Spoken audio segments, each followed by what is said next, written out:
आया सरकार से वो अनसेटिस्फैक्ट्री जवाब आया। कोई जवाब ऐसा नहीं आया जिससे हम संतुष्ट हो सकें। जैसे दादू कुंडलवी नहर है, ये पहली सरकार है देश में जिसने खुदी हुई नहर को हटाने का पॉलिसी लेके आए 18 में, और हाई कोर्ट ने स्ट्रक डाउन कर दी।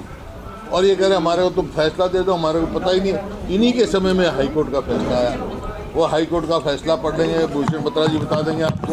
इसी प्रकार से जो रोहतक का जो पीर बौद्धी नाम है उसका, बौद्धी का मतलब एक वो होता है जहाँ पे पानी का वो नाम सही वो है। एक कन्वेंशन 125 साल पहले वो खुदी है, फ्लड प्रोन एरिया है, वहाँ पानी भरता है, हर बार ही भरता है, और कोई माफिया द्वारा उसमें फिलिंग हो रही है लैंड की। कौन कर रहा है भाई लैंड की फिलिंग? हमारे पीछे सवाल आया, मैंने 2 बार डीसी से कहा, उन्हें वो तो रुकवा दिया, लेकिन अब उसको खाली तो करेंगे। ये बातें हैं, ये बत्रा साहब पढ़ के बता दें। नाम क्या बताया जगह का? पीर बौद्धी, वैसे बौद्धी है पर बौद्धी लिखते हैं, ज़्यादा लिखने लग गए। पीर बौद्धी, बौद्धी मतलब होता है पानी का वो, उसका नाम ही पीर बौद्धी है। पीर की वो थी वो मज़ार, हाँ मज़ार थी, फिर कब्रिस्तान था, और वो बौद्धी थी वहाँ। बौद्धी खोदी गई थी 125 साल पहले अंग्रेज़ों के टाइम में, क्योंकि बड़ा भारी अकाल पड़ा था यहाँ, तो लोगों को काम देने के लिए ये खोदा गया था। आसपास गाँव, उसके जो गांव हैं आसपास के, वो मेरी कॉन्स्टिट्यूंसी में है, मेरे को मालूम है कभी से, मैं बचपन से देख रहा हूँ। कौन कर रहा है सर उस पर एनक्रोचमेंट? ये कोई ना कोई माफिया है, कोई संरक्षण होगा।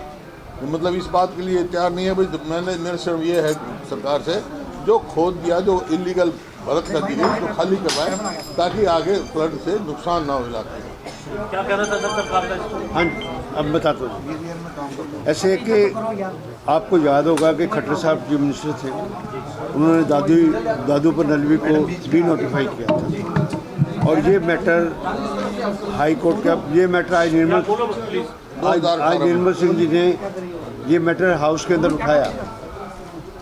उठाया, और मुख्यमंत्री और मिनिस्टर फॉर पार्लियामेंट्री अफेयर्स ने ये कहा सदन के ऊपर बैठ खड़े होके कि ऐसा कोई भी फैसला हमारे संज्ञान में नहीं है, ऐसी कोई बात हमारे पास पता ही नहीं है हमारे को।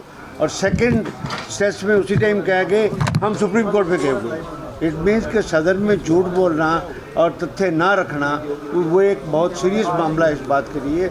और हम इस बात के लिए मीटिंग भी करेंगे कि हम प्रिविलेज मोशन लाएंगे जो मंत्री जी हैं जिन्होंने इस बात के लिए गलत बयानी की है, जबकि केंद्र सरकार से सॉलिसिटर जनरल आगे करके गया यहाँ। ऐसे है कि इसमें ना 101A लैंड एक्विजिशन का एक्ट का है, जिसमें डी नोटिफाई करने की पावर है सरकार के पास। Where any public purpose for which land acquired under the land acquisition act becomes unviable or non-essential, the state government shall be at liberty to do notify such land on such terms as considered expedient by the state government, including the payment of a compensation account of damages, if any, sustained by the landowner due to the said acquisition, provided that where part or required has been utilized or any inconvenience has been created, the landowner may be compensated by providing। इस section का सहारा लेते हुए खट्टर साहब की जब government थी, ये bunch of petitions कम से कम 39 पिटिशन्स आई डिफरेंट, और स्टेट ने पिटिशन फाइल की उसमें, और इसका टाइटल है state of Haryana and others versus निशंबर से।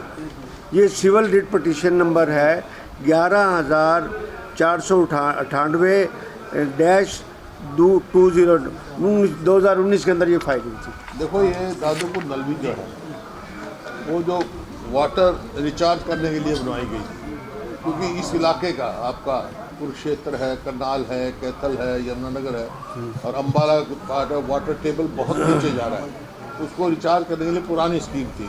हमारे स्कीम में नहर खुदगी और चालू थी, लेकिन ये मैं समझता हूँ इन्होंने क्यों की, उसका मकसद एक था कि कोर्ट से एनहांसमेंट का ऑर्डर आ गया था किसानों के लिए, वो हम किसान को पैसा नहीं देना चाहते थे, तो इस वास्ते इन्होंने ये पॉलिसी लेके आए और वो कोर्ट ने स्टक डाउन कर दिया। मुख्यमंत्री ने एक बात और सरकार ने कही थी कि ये आगे इसकी जो शेप है जिस तरीके से बनाई है वो फिजिबल नहीं है, एल शेप की सरकार ने वो नहीं कही, बात- वो तो बेदी कह रहे थे। हाँ। बेदी कह रहे थे। अच्छा ऐसे वो तो पॉलिटिकल बात बोल रहे थे। वो तो अच्छा इसका कोई मायना नहीं है, नहर में पानी चलता था भाई, ये बता दें निर्मल सिंह। इसके बाद क्या हुआ कि इन्होंने कहा कि हमें पता नहीं है। इसमें Satpal Jain assistant solicitor general of India पेश हुए, mister Vikas Vasu Gupta advocate for mister Prateek Mahajan advocate, वो महाजन साहब की तरफ से पेश हो रहे हैं। अरविंद सेठ HSBP के एडवोकेट पेश हो रहे हैं। अनुपम गुप्ता सीनियर एडवोकेट पेश हो रहे हैं। मैं सरकार की तरफ से AG का ऑफिस पेश हो रहा है, सॉलिसिटर जनरल ऑफ इंडिया पेश हो रहा है और कंक्लूडिंग पार्ट में से डेट देख लो, डेट कौन सी है? ये है जी इसी गवर्नमेंट आने के बाद 20/12/24 को हुआ ना, रिजर्व 20/12/2024 को अनाउंस किया, रिजर्व किया 7/11 को। ये 2019 के अंदर ये हो गया था, 2018 के अंदर फैसला था। मैं सिर्फ टाइम आपका कट शॉर्ट करते हुए सिर्फ ये पढ़ता हूँ कि keeping in view the about discussion we come to the conclusion that assent given by the president was as per schedule prescribe by the constitution. वही कहते हैं कि प्रेसिडेंट की कंसेंट ज़रूरी थी। कहते हम कंसेंट में नहीं जाते, भी कंसेंट ठीक थी क्योंकि वो प्रोसीजर मैटर था, पर उन्होंने किया। However in the finding recording of the question number 2, we are of the firm opinion that section 101A, जो ये मैं अभी पढ़ रहा था, is liable to be struck down, suffering from the vice of manifest arbitrariness. Similarly, the policy dated 14/9/2018 जो सरकार ने बनाई, being a manifestly arbitrary policy, has been found to be unsustainable and therefore under issue number 3 it is struck down and cannot sustain. Lastly, irrespective of the findings regarding above issue number 3, we are of the considered opinion that action of the state government in denotify was dehorse the policy of the highest level in spite of same being in place. Therefore, action itself is liable to be struck down. और वो भी अब जो है time barred हो चुका supreme court का भी। मतलब इतना कुछ आने के बाद सरकार सदन में ये कहे कि हमें तो पता ही नहीं है, मतलब क्या, मतलब इस सदन को क्या बना रखा है सदन? आप हाँ बताओ, दादूपुर नल भी बनाओगे या नहीं बनाओगे, उसका जवाब दे देगा सुप्रीम कोर्ट। ये जो है जो 7 डैम में बन गई थी और इसका पानी जीत रोड तक काट चुका, जो बड़ी गाँव है लास्ट, उसके बाद रेलवे लाइन आती है, उसके नीचे से निकालने के लिए इसको अभी काम चालू था और आगे ये नलवी तक बन चुकी थी कंप्लीट थी। तो इनके आने के बाद इन पे पेमेंट नहीं, पैसे नहीं थे। सबसे बात तो ये है अनाउंसमेंट के लिए हाँ नहीं, अनाउंसमेंट जो हुई किसानों के वो नहीं देना चाह रही थी नहीं जाने दिया, तो इन्होंने फिर ये जो है इसको रद्द कर दिया। और हमारे वाटर लेवल की हालत ये है कि ऊपर का पानी पीने का नहीं है, वहाँ कैंसर केसेस भी बहुत बढ़ गए। पहले जैसे हम नल का पानी या कुएं का पानी पी लेते थे, अब तो उसको तो कोई चांस ही नहीं है। और अब लेटेस्ट 1100-1200 फीट की गहराई से पीने का पानी आया है। एक ट्यूब लगने पे भी जो है 50 लाख रुपए लगते हैं। अगर एक बार ट्यूब ख़राब हो जाए तो वो एस्टिमेट बढ़ता रहता है, लोग इधर उधर भागते रहते हैं। इसके तो कई लाभ थे। हमारे जो पुराने तालाब थे, हर गांव में 2-2, 3-3 तालाब बड़े हुआ करते थे, उनको खोद के भरा जा सकता था। और 58 दिन इतना सप्लाई था पानी का इसका कि हम उन प्रोग्रामों को कैनाल बेस्ड भी बना सकते थे, कैनाल बेस्ड भी बना सकते थे, क्योंकि कब तक पी लेंगे हम पानी। इन्होंने ये कहा कि जो राजनीतिक बात है, राजनीतिक बात नहीं है, ये तो महत्व की बात है। आने वाली पीढ़ियों की चिंता है, लोग माइग्रेशन करेंगे 20 साल के बाद, कैसे निकालेंगे पानी? देखिए जो ये जमीन जो है आज सोना हमारे सामने तो मंत्री है, सोना उगल रही है। अगर यही रहा रिचार्जिंग के लिए था भी इस तरह ज़मीन में अच्छी फसल होती रहे, रिचार्जिंग नहीं हुआ तो 20 साल के बाद तो यहाँ दाना भी नहीं पैदा हुआ। इतना वाटर टेबल नीचे चला गया, जहाँ ट्यूब लगे हुए हैं, ट्यूबवेल लगे हुए हैं, और चाहिए तो छोड़ोगी ड्रिंकिंग वाटर की समस्या आ जाएगी। और ये मुद्दा किसी एक इलाके का नहीं है। जो लोग आज बेखबर हैं हरियाणा के, वो भी अब इससे मतलब जागरूकता नहीं है। पूरा देश चाहता है रिचार्ज। ये ये कि किसान ये मांगते हैं, किसान नहीं मांगते। तो कैंट की समस्या भी है, सिटी की समस्या भी है, और लोग जो है जो खेती नहीं करते उनकी समस्या भी है पीने के पानी की। तो अब बात आई कि आपके सामने एक मेरा क्वेश्चन आया था, आपने प्रोसीडिंग सारी देखी होंगी। रोहतक के अंदर एक पीर बहोदी की जगह वक्फ बोर्ड की है। पहले वो ज़मीन जो थी ना जी, वो शामलात देव मुडारियान हसद रसब मतलब के शामलात की ज़मीन थी। ये 125 साल पहले किसानों ने वहाँ पर अकाल पड़ा और ब्रिटिश सरकार के टाइम में उसकी खुदाई की गई, साथ में अनाज दिया भी, कुछ रोज़गार लोगों को मिले क्योंकि खाने, तो उन्होंने अनाज दिया और श्रमदान करके लोगों ने उसकी खुदाई की। तब तक ये पंचायत की ज़मीन रही। 29 एकड़ के अंदर ये जोड़ था, वहाँ पर सारा जोड़ था। और उसके बाद 2002 में वहाँ पर एक पीर की मज़ार भी थी और साथ में एक उनकी रहने की जगह भी बनी हुई थी। 1991 के अंदर सेंट्रल गवर्नमेंट ने नोटिफाई करके वक्फ बोर्ड को वो ज़मीन दी। वक्फ बोर्ड की ज़मीन में उसमें हमारे देखते हुए हमारे सामने वो वहाँ पर 12 एकड़ में जोड़ है, जो आज मंत्री जी ने ये कहा कि वहाँ पर कोई जोड़ नहीं है। ये मैं देखो, बरसाती पीर बहोदी डिस्पोजल पर अब भूमाफिया का कब्जा। भाई वक्फ बोर्ड एक हमारी जो प्राकृतिक या हमारी जो संपदा है, जो हमारे बुजुर्गों ने एक हमारे को एक बहुत बड़ा जोड़ दिया, जहाँ पर प्रवासी पक्षी आते थे और सारे शहर का पानी रोहतक का वहाँ इकट्ठा होता था। 12 गाँव का पानी इकट्ठा होके बाद में उसको ड्रेन में शिफ्ट किया जाता था।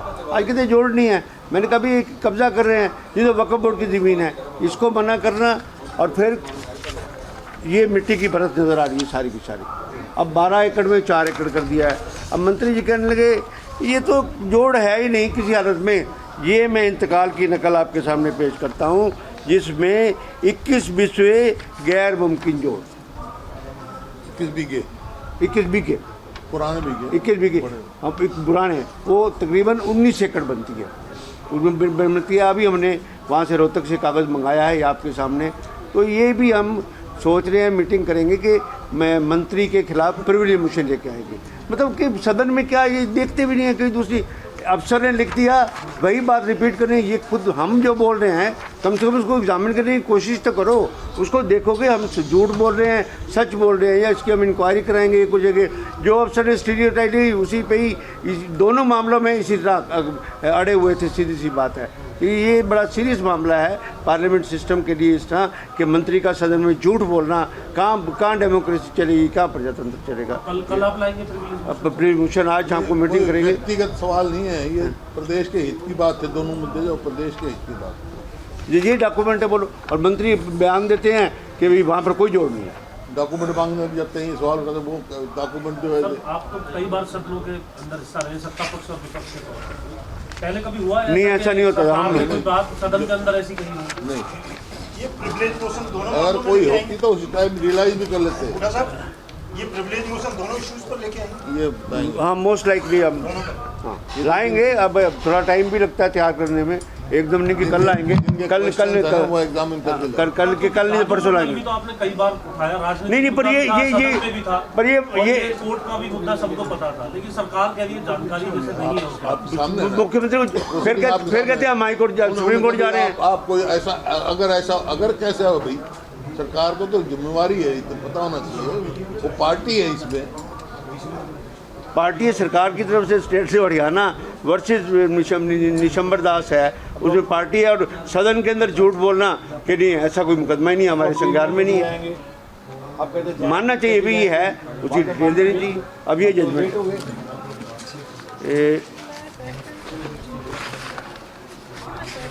This is the judgement 136 page की ये जजमेंट। और ये सरकार कहती है हमें इस जजमेंट के बारे में पता नहीं है।